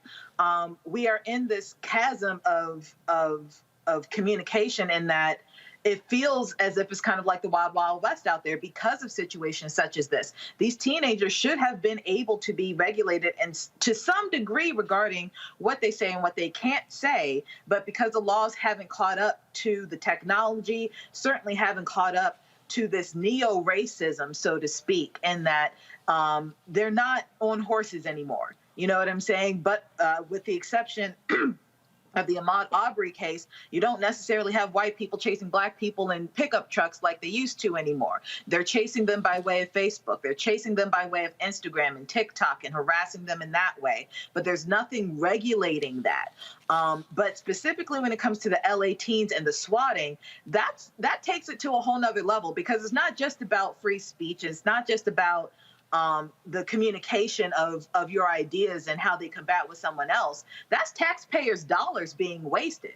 SWAT team is no joke. You have tens of people coming to the house expecting basically terrorist level emergencies, and only to find that it's someone just chilling in their house, you know, as they are allowed to do. They have the right to do that. And the trauma that is incurred on, honestly, both sides of that. SWAT doesn't want to go to a house that doesn't need their help. And certainly people who are in their homes don't want SWAT in their house when they don't need SWAT in their house. So, and all of that is paid by tax people's dollars. So it's, the teenagers are being infantile here. You know, they're being treated like true ignorant children. They knew exactly what they were going to do, but we are really babying them and coddling them, very likely because of their whiteness. And in any other case, they would be, you know, like anything would be held to the highest extent of the law regarding their actions. Same with Kyle Rittenhouse. I want to try to fit this in before we get out of time, but I also don't want to undermine the seriousness of the charges. Looking back on the story that we read about the deputies in Georgia, Candace, when you hear that story and you hear about this man saying, hey, I myself may be suicidal, and yet the guards aren't treating him with that kind of sincerity because he exposed himself, guards being impetus, like just acting, as Kelly says, infantile, because they could not handle that. But these aren't the 13 to 16-year-olds that we need to balance consideration of their immaturity with. These are adults who, to Kelly's point, are paid for by taxpayers who were exacting this harm on one of those in custody. What's your read on this? And is there any faith or optimism that, one, justice can be found here, but beyond justice, and forgive me for boxing you in with the question, is there any optimism we can stop this from happening? Well, certainly they are adults. But listen, they are adults that need more education on how to handle people in those types of social and mental crises that we know about, that they often do not know about. When we look at police training, they go, 1 or 2 years? They reach a certain amount of hours. They don't get a lot of training for people like this. And this is where they run into a wall. But we've seen what's happened in Camden, New Jersey. We've seen what's happened in Ithaca, New York, where they have rearranged their whole policing system in order to deal with the changes in the community and keep up with various people's needs. Why do people have to have police training in order to be a part of the force? I think that things are changing, and I think that they're changing for the better if we look at a few examples that already exist. That's number one. We have templates. We have templates that works, and these are cities like Ithaca who, if you reach out to them, they will help you with your city and your situation because they're doing it up there. Number two, the Department of Justice has to get involved in these types of places the same way that they are in Phoenix, Arizona, the same way that they are in Minneapolis, where they're getting on the ground with police officers, interviewing people, interviewing retirees, interviewing people who are part of the community to figure out what is the matter with this policing system? What's going on with the decisions that they are making day to day? They are doing ride-alongs, the Department of Justice, and they're writing up information, and they're going to have big, healthy reports to try to figure out how to get down to the bottom of this. This is a place where the Department of Justice should go be stomping their boots in order to make some noise and get inside to figure out what's going on behind the curtain, the same way that they are doing in other cities in the country. Kelly, let me ask you this. Is it just that we as a society think that whatever happens to a person in police custody, they deserve it because they're in police custody in the first place? Because it's one thing when we see the interaction between citizens and law enforcement before they become persons in custody, but far too often are those in the custody of our Department of Corrections, ironically as they're called, have adverse experiences. We know that with Sandra Bland. Once she was in their custody, horrible things happen. And so what does it just say that us, not just those who need the training that Candace correctly pointed out, but we as a society, are we okay with what happens to people in custody because we blame them for being in custody? That's a loaded question, right? Because as a society, we've been conditioned to trust the police. We've been conditioned to trust law enforcement and defer to their judgment when it comes to pretty much anything that they do, right? So the fact that we are now coming around finally to the point and the notion that police officers are humans too, meaning that they too can also make mistakes, that is shifting the paradigm for sure regarding the perception of police officers. But right now, I mean, you can see it with the Rittenhouse case. Even though he wasn't a cop, he was, defending the law or whatever he was doing. And even in that notion, even though he's not a cop, people are like, well, it was chaotic and he was trying to abate the chaos. So I guess what he did was okay, because we trust people who are attempting to or allegedly abating chaos to be good people. But Rittenhouse very well could have been lying about that. You see what I'm saying? Police officers, we now know, lie. So I think we are shifting the perception of police officers, meaning that we know that they are human now. We know that they make mistakes, but we have a long way to go before we can truly hold them accountable for their actions because of the hold, the psychological hold that law enforcement, the conception of law enforcement has on the American people. Michael, let me ask you this. We've done so much work, as Candace and Kelly have pointed out already, about getting the public to understand, yes, law enforcement officers, generally police and sheriffs, are human beings. But when we start to pierce inside those who work in the Department of Corrections, are we going to have to start all over again in teaching about some of the horrors that those guards inflict on those that are in custody?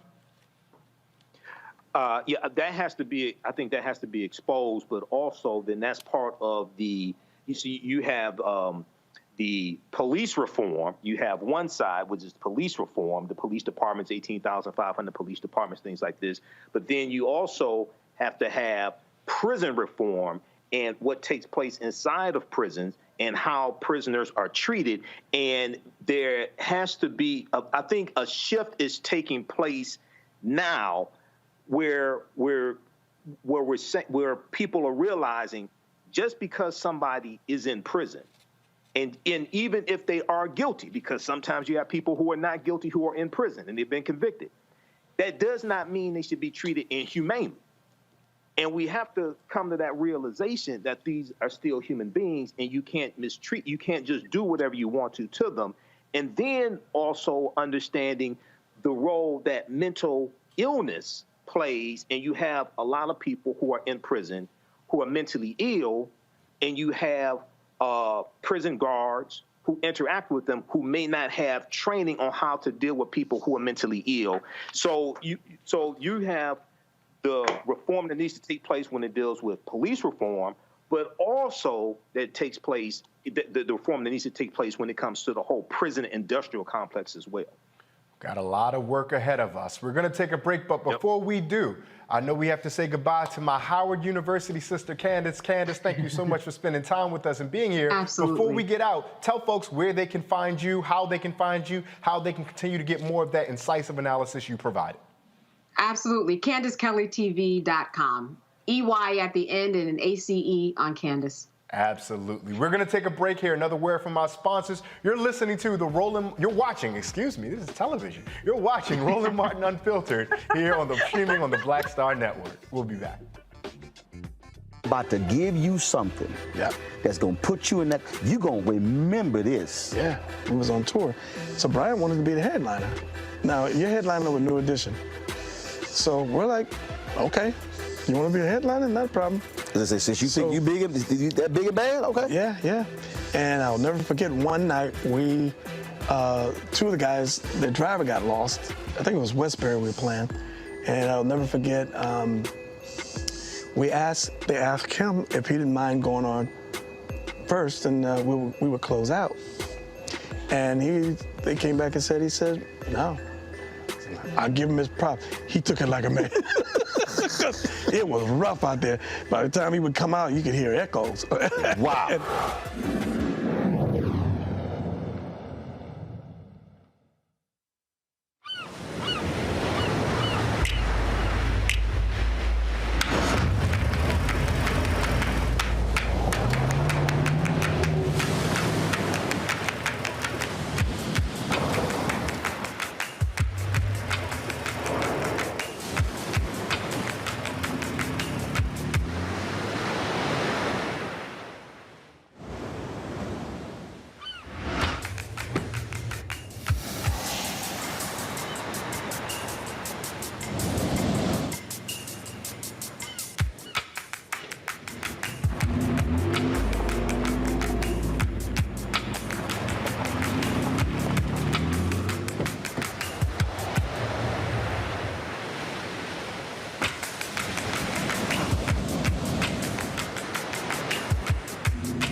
Maureen is saving big holiday shopping at Amazon. So now she's free to become Maureen the Merrier. Food is her love language. And she really loves her grandson. Like, really loves.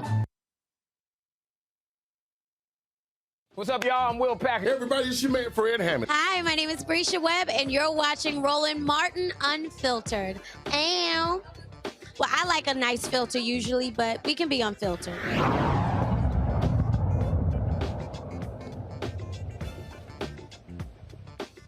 In about a week, I know most of us will be rolling ourselves everywhere we're going because this is gonna be a wonderful opportunity to have delicious food. There is nothing like breaking bread with people that you already know, and it's even more valuable when you use it to get to know them. We all need to eat, and you can learn so much about different cultures by the food that they are eating. In New Jersey, Newark to be specific, one community is using a communal meal to find common ground on how to build better community. Joining me now from Newark, New Jersey is attorney and activist and organizer Chigozie Onyema. Chigozie, thank you so much for joining us here on Roland Martin Unfiltered. Thank you for having me, brother. Chigozie, Thanksgiving is coming up, and that's going to be a wonderful opportunity first for folks to understand the true history of the United States in relationship to those who came upon the indigenous. But beyond that, we also going to have an opportunity to enjoy good food, spend time, most of us, with our families. You are convening a meal where folks who might not necessarily be family to one another will be breaking bread. Tell us about that. Yes, sir. We are hosting a community meal on Tuesday, a couple days before Thanksgiving. And the hope is to bring different folks from the community, and by the community we mean the West Ward, bring different folks together to break bread, get to know each other, and to really try to deal with some of the challenges that we have in the city. Newark, like many other parts of the country, has been experiencing more violence. You know, just this week, I want to say it was on Tuesday, we had one of the most violent nights that I've seen in the city's history. There were about 5 different shootings, 8 different victims, and we think that bringing folks together and unity can sort of help us try to resolve some of these challenges that we've been seeing in the community. For those who may be unfamiliar to organizing, make the connection for us between eating food and stopping violence. Yeah, so I think for most of us, man, I think the main thing for us is that we want to bring people together in the same space. I think that one of the things that violence does is it tears our communities apart, right? I think it's much more difficult to be violent or to commit some sort of, physical harm to anybody who you know a little bit and your relationship is rooted in love. So if we bring folks together, if we create different spaces for folks to eat, to get to know each other, to break bread and build with their neighbors, we think that we can kind of reduce some of the challenges that we have, whether it's around violence. We've had a lot of different issues in our schools now. So we think we can kind of reduce some of those challenges if we put folks in some of the same spaces and give them an opportunity to get to know each other, talk to each other, and sort of talk through what the kind of issues that they may have had in the past, or maybe prevent developing those issues in the future. You talk about relationship building and folks knowing or not knowing each other. I'm thinking specifically about how the pandemic that we are trying to come out of, not completely out of, but getting back to life, might have complicated that even more. How do you think that this meal addresses the distance that was exacerbated by the pandemic? Yeah, man, I think, for the past year and a half, a lot of us have been apart, and we've experienced a ton of challenges. I know there's been a lot of loss. Me, myself, I lost my father. Different folks in the community have experienced loss as well. And, this is really the first Thanksgiving since the pandemic began that we can sort of think about some larger gatherings. And I don't want to say that we're beyond the pandemic by any means, but it is one of the first chances to bring our community together. And so we're excited about that opportunity to do so. Condolences to you on your lost father. We definitely feel awful about that, and we're grateful that you're able to use that as an opportunity to build bridges and make connections. Now, I was reading a little bit about the meal, and you guys are going to have traditional, what we would call black soul food. You're also going to have Latin cuisine and African diasporic cuisine and menu. For those of us who might not be so familiar, fill in the gaps on what Afro-diasporic cuisine might be. Sure. So my family's from West Africa. I'm Nigerian, and one of the things that we love to eat are things like jollof rice. So we're going to have jollof rice there as well. And we also going to have some Haitian food. We have a strong Haitian community inside of the West Ward, so we'll bring some black rice to the table. So the whole idea is to really just bring a variety of different cultures together that's very representative of the West Ward. We have a strong Latin American community inside the West Ward, so we want to bring those folks together as well. And, when we share cultures, we think that folks also get a chance to know each other a little bit better, too. Now, Chigozie, I got a full disclosure. I know you personally. You're, like Candace, a Howard brother of mine. And I know that if you start talking about jollof rice, and Roland's got a large audience that supports him, some of the folks are West African themselves. You cannot just say, I'm West African, I'm Nigerian.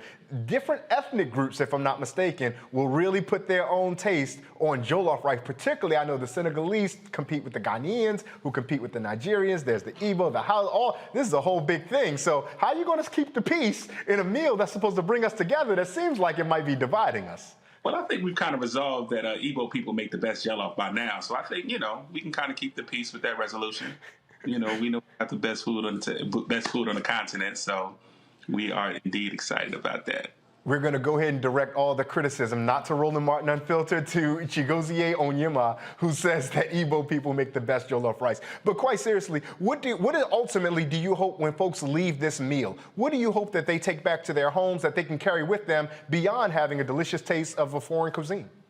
Yeah, I think for us, it's about thinking about anti-violence work, man, and not just the kind of physical violence that I just talked about, but really, the violence of food insecurity, the violence of food deserts. So I think our presence, the meal that we're putting together, we're also going to give out some turkeys as well, so that we can kind of deal with the fact that some folks might not be able to get access to turkeys. But we want to try to deal with all different kinds of forms of violence through this one initiative, and then hopefully we can build on this and create different opportunities for folks to come together as well, so that we can model the kind of communities that we want to build, not just in the Westwood, but throughout the city of Newark and really throughout our country. We've got panelists with us. We've got Michael Imhotep of the African History Network, as well as Kelly Bethea. I want to bring them into the conversation. Michael, you and I are good Sigma brothers, Phi Beta Sigma to the core. So we know what good fellowship and community is like. When you hear about what Mr. Onyema is doing in Newark, what is your takeaway about how this can impact the community? And after you answer that, feel free to offer a question to Mr. Onyema, should you have one. Absolutely. Well, I think this is a good thing when we can bring people together from different cultures. We can bring Africans together, continental Africans, African Americans, people from Latin countries, Latin American countries, Spanish-speaking countries, and we all have commonality as well. I think it's a good thing. And when you can teach history through food, you can teach history through the foods that people eat. We know cow peas or black-eyed peas come from West Africa. We know watermelon dates back about 5,000 years ago to Egypt. So even foods in this country that we think are American foods have a African origin. But a quick question for Chigozie. Can you talk some about the relationship between African cuisine and Latin cuisine?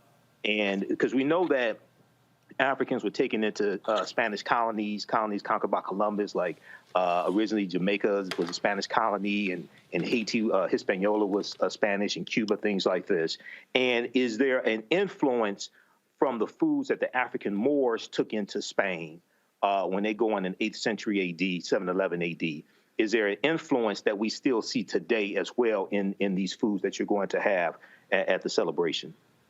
Yeah, I think there is. I think that, when we think about the African diaspora, we also think about Latin America. So when we say we want to talk about diaspora food, whether it's in Brazil, whether it's in the Dominican Republic, we are also talking about, Latin food becomes part of our diaspora in that context. And there's no doubt that there's influences, I think, all across the board. I think that even if you look at sort of the South, right, we talk about New Orleans and red rice, the similarity.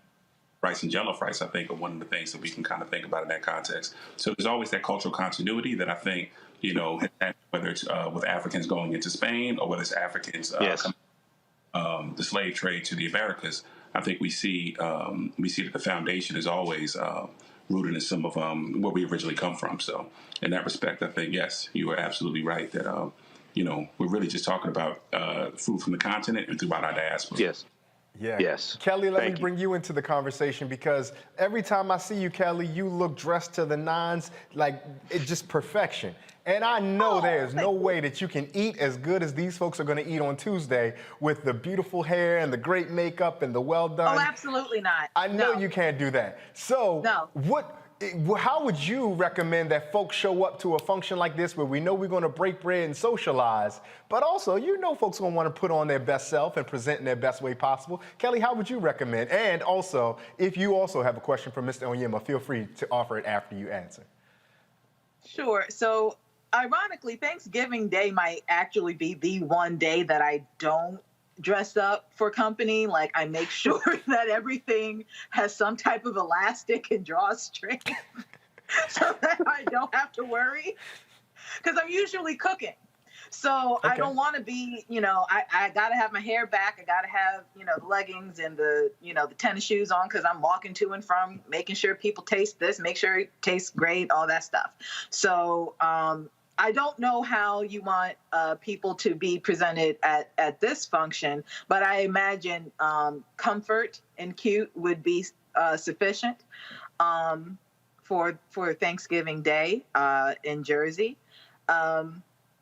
I do have a question, however. Do you have any plans, given that food insecurity is a 365 thing, it's a 24/7 thing? Are there plans to do something regarding this matter, fighting this matter beyond Thanksgiving Day, specifically regarding food deserts? That's a huge problem. And it's my understanding that they actually kind of grew during the pandemic because of, supply and demand, and between that and the supply chain issues that we have going on in this country now, like turkeys this year have gone up double the price, if I'm not mistaken. Like last year they were average 20 something. This year they're going to be average like $50 for a 16 to 20 pound turkey. Even for those who have that kind of money, that's a lot for a bird for one day. So my question to you is, what are your plans to combat food insecurity and food deserts throughout the year, not just on Thanksgiving Day? Yeah. I think one of the things that we need is, we certainly need grocery stores that serve healthy and fresh foods inside of our communities. I think the West Ward doesn't have I'm the West Ward of Newark, and we don't really have a large supermarket. So I think for us, we want to try to bring one of those large supermarkets. And I think that we also have a ton of opportunity with regard to land. So, the city of Newark has experienced a ton of foreclosures. Not only because of the pandemic, but really still recovering from 2008, 2009. So I think if we can land that we have, whether it's commercial properties or maybe trying to put together some contiguous residential properties in order to think about what we could put there as well, I think we can, maybe hopefully introduce some supermarkets into the communities. So, but it is a real challenge for us, and it's not something that I think any one of us will resolve through a community meal. But I think to initiate the conversation and to raise awareness about it, I think is one of the things that we hope to do through this effort. Chigozie, let me ask you this, because I can anticipate a viewer who might watch this skeptically and think, sitting down for a meal ain't gonna stop nobody from shooting nobody. All the people who are doing the shooting wouldn't be at this meal. Sitting down for a meal ain't gonna build affordable housing. How do you respond to those folks who would be so skeptical that this very innocent but important communal activity can actually bring about the change that you hope that it can bring about?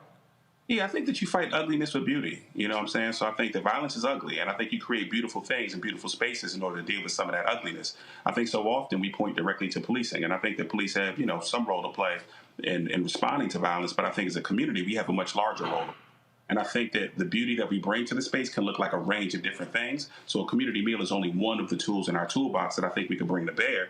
But I think there's a range of social programming, recreational opportunities, mentorship programs, and just different ways in which we need to engage with our young people who are perpetrators and victims of the violence, but also just some of their families who've either lost loved ones or who've seen loved ones maybe go to prison, or just know some of the things that their loved ones might be involved in the community. I think bringing all of us together is certainly a step in the right direction, even if it's not a panacea to the larger problem of violence. I've got one more. We're going to let you get out on this. We've been calling it a communal meal the whole time, but the idea of what the solutions are moving forward are not simply rooted in just what you have to offer. They're going to be collectively developed. How do you hope that this communal meal not just brings people together to get to know one another or meet one another, but also can be the seed to help the community collectively decide for itself what its future in the West Ward will be?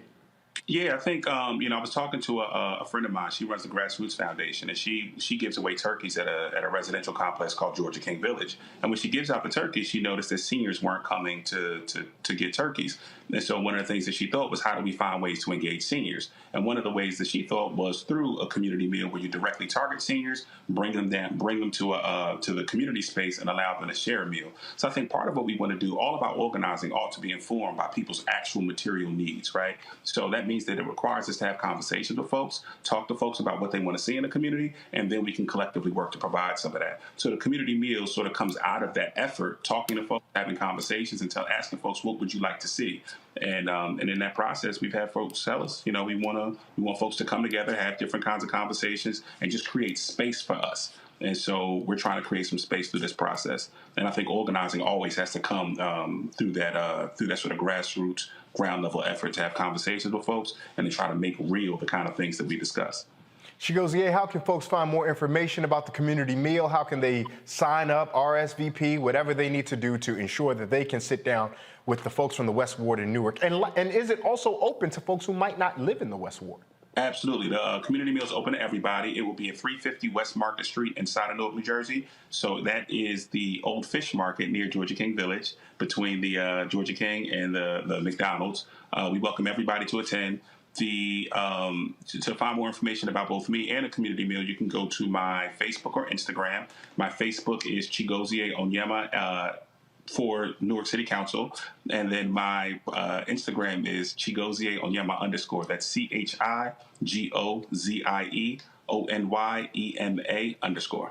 So you know where to direct all of your complaints about who makes the best jollof rice. My Senegalese and Ghanaian friends will surely be in your inbox. I'm not going to name names, but there's somebody who might be working with us right now who snickered a little bit when they heard that Igbo people are the ones who make the best jollof rice. We speak truth to power, my brother. So Chigozie, thank you so much. Happy holidays to you. Best of luck to you and all the folks in the West Ward on this communal meal in building the future that you all want to see. Thank you for taking time for us. Thank you. We're going to take a break. We'll have more stories on the other side. You're watching Roland Martin Unfiltered, here streaming on the Black Star Network.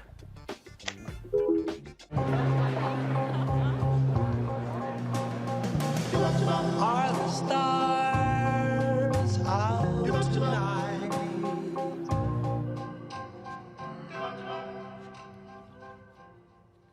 Alexa, play our favorite song again. Okay. I only have eyes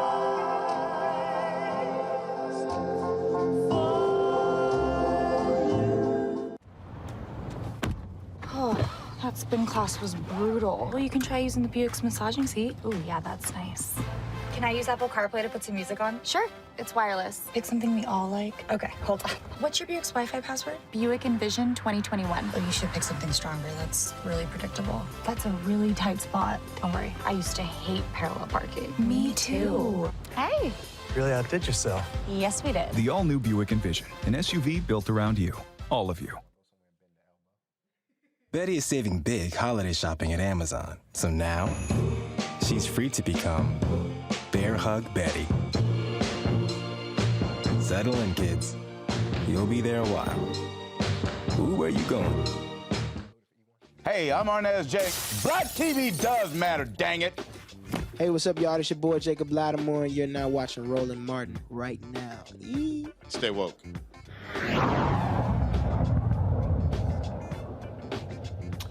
A new study finds premature births are unfortunately on the rise within minority communities. Premature birth occurs when a baby is born at least 3 weeks before its expected due date. According to the March of Dimes, while the number of premature births have dropped overall, thankfully, the study revealed the number increased in communities of color. Yeah.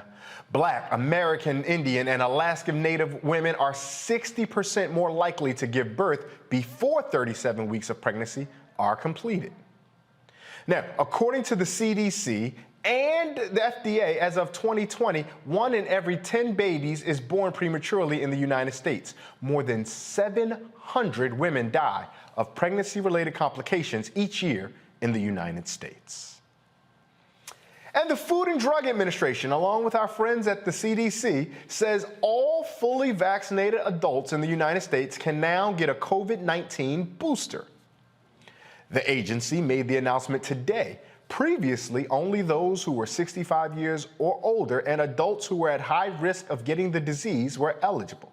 The FDA decided to expand emergency use authorization after a phase 3 trial showed boosters are safe and have an efficacy of 95% against symptomatic COVID-19. We want to make sure viewers recognize that is against symptomatic COVID-19. Now, officials at the Centers for Disease Control and Prevention also met today to discuss signing off on the FDA recommendation and have decided to do so. Right now, the United States has reported over 48 million coronavirus cases and 789,000 deaths since the start of the pandemic. We're going to go to our panel about this, and I'm curious to see both those stories, both the premature births among those women of indigenous ancestry, African ancestry, and Alaskan Native ancestry. And Kelly, I'll start with you. How concerning are those numbers in that report when you hear something like that? It's very concerning, mainly because I fall in that demographic, right? And not to be selfish with it, but as someone who is of child-rearing age, but no plans on having children in the future, but anytime soon, rather. These are things that I think about when I am, thinking about, marriage, kids, and the like, because we are the only country where we are so advanced in technology and medicine and the like, where these statistics regarding women dying in childbirth are actually increasing each year against other fully developed countries. And it's scary. Just on a personal note, it is very scary knowing that, frankly, you don't know which doctor isn't going to trust your judgment regarding your own body. On a personal note, my mom had 3 kids. I'm the oldest of 3. She almost died having all 3 of us because at some point with all 3 births, something was wrong and no one listened. And that is scary. The fact that my mom could have been taken out all 3 times just because she was trying to give birth and bring forth her children into the world. That is scary. And it is not fair to those who want kids and who want to have families especially if you're indigenous and Black or another person of color, to have the added consideration regarding whether your doctor is going to trust you, whether the medical system is going to actually be in your favor and actually help you through something that is already naturally traumatic, that is childbirth. Those added factors, like I keep saying the word scary, but it just really is. It's triggering, it's scary, and it can be a deterrent for a lot of women who are thinking about having kids. Kelly, we're so glad that your mother is still here with us, and we're so grateful that she is. And we're thankful for you giving that very personal anecdote and experience because as analysts, I know all the time, we put our hat on and we objectively break this down, but I think that the personal connection that you alluded to there truly make that story resonate a little bit more. Michael, I want to pivot to you and talk about the COVID vet booster that we just got information on. And again, I don't want to put in on anyone that vaccine good, vaccine bad. I'm not interested in that conversation at all. But I am curious about the way forward, the way we return to a life, quite honestly, without masks, if we can get back there. Are you optimistic that the booster will begin to help us get back to that place where perhaps we can engage in a world more familiar to us than the one that we put down in March of 2020? Yeah, I think we'll get to that. It's not going to be this year, okay? It's not going to be this year. Hopefully, sometime in 2022, we can do that. I know I think it was yesterday here in the state of Michigan, they issued an advisory to that we should wear masks indoors, regardless of if we are fully vaccinated or not, because we have an increase in coronavirus cases here in the state of Michigan, and we see increases in many states across the country. So the booster shot will help because we're seeing data that shows a waning effect, the waning efficacy, waning protection between 6 to 8 months. And we know that the Delta variant is so far probably the most dangerous variant. But it's not going to happen this year. Hopefully in 2021, sometime we can do that. But 2022. 2022, yeah. Yes. Hopefully sometime in 2022 we can do that. But when you look at the the Great Pandemic or the Spanish flu pandemic, 1918, that lasted basically, that went into 3 years, 1918, 1919, and early 1920 3 as to well. 4 years, yeah. Yeah. So hopefully at some point, but it's not going to be this year. We still need to be very careful. I asked Michael for optimism, and Michael told us, nope, be patient. We got some more going on. we're going to take one more break, and then we're going to come back because I got something fun to tease our panelists with before we get out. You're watching Roland Martin Unfiltered, here streaming on the Black Star Network. We'll be right back. About to give you something that's going to put you in that. You're going to remember this. Yeah, we was on tour. So Brian wanted to be the headliner. Now, you're headliner with New Edition. So we're like, okay, you want to be a headliner? Not a problem. Since you think you big, that big a band? Okay. Yeah.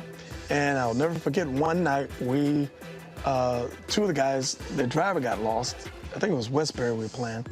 And I'll never forget, they asked him if he didn't mind going on first, and we would close out. And they came back and he said, no. I'll give him his prop. He took it like a man. It was rough out there. By the time he would come out, you could hear echoes. Wow.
Are the stars out tonight?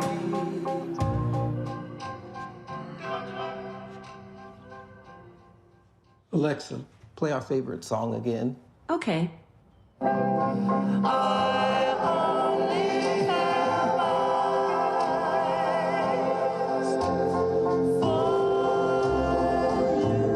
Hi, I'm Vivian Green. Hey everybody, this is your man Fred Hammond, and you're watching Roland Martin, my man, Unfiltered.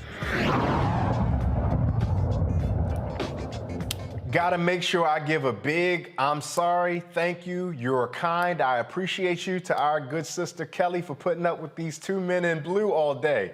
You did not have a chance. You were just enamored with nothing but these Phi Beta Sigma lapel pins. You know, we tried to do it so cool without the necktie. You were so kind, you were so polite. Thank you for putting up with us. Kelly, tell folks where they can find more of your incisive analysis if they want to find and follow you. Sure. Well, I don't have a problem with Sigmas. My mom was actually a Dove in college, so I have a lot of Sigmas in my circle and stuff, so it's fine. I'm sorry, Sigma Sapphire. They were called Sigma Sapphires back in the day. I don't know nothing about that, but that's all I know. Anyway, you can find me on all social medias at Kelly Combs. That's KELLYECOMMS on Instagram, Twitter, Facebook, and my website is kellycombs.com. Magnificent. And Brother Michael, tell folks the same. Where can they hear you? How can they hear you? When can they hear you? All right. Thank you, Ray. Well, I'm on Monday through Friday, 11 p.m. to midnight Eastern Standard Time, the African History Network show on 9:10 a.m. the Superstation WFDF in Detroit, and Sundays, 9 p.m. to 11 p.m. Eastern Standard Time. Visit my website, AfricanHistoryNetwork.com. We have the information there and how to listen to audio podcasts. I'm on 10 different audio podcast platforms.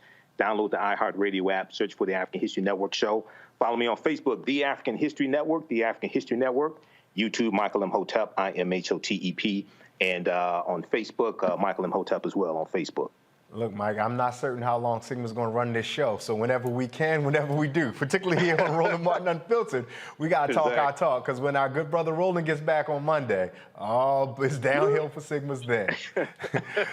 That's it for us here on Roland Martin Unfiltered. Thank you for joining us. And also, on a personal note, I want to thank everybody on the production staff that made this go as seamless as it is. You guys, or viewers, are used to how great and high quality programming of Roland as a host, but the production team made it so easy for me to jump in today, and I am eternally grateful for the entire team. If I name one name, it'll be one name too many, so I thank everybody and thank all of you. If you would like to show us some support so we can continue to bring you the stories that matter, bring them right there to you. You can donate to Roland Martin Unfiltered on the following platforms. At Cash App, Roland Martin Unfiltered, RM Unfiltered, on PayPal, paypal.me, R Martin Unfiltered, Venmo, RM Unfiltered, Zelle, Roland at RolandMartin.com. Look, man, you can give Roland your money. There are plenty of ways. You see the screen, right? So make sure that you continue to do that so we can continue to reward the staff for their hard work, for their great production capacity, get more and diverse technology, build this out more so we can continue to provide the news that you only hear right here on Roland Martin Unfiltered.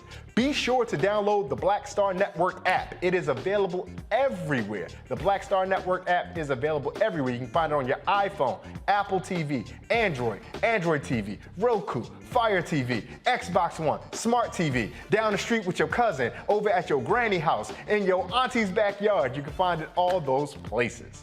I'm Ray Baker, and it has been my pleasure to spend this Friday evening with you. I've had a bunch of fun. It is my sincere hope and belief that you also have had a bunch of fun. Thank you so much to Roland for giving me the opportunity to sit in with his audience this evening. He will be back on Monday, bringing the funk as he always does.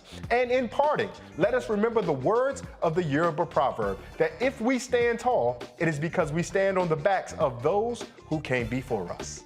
Good night and have a great weekend.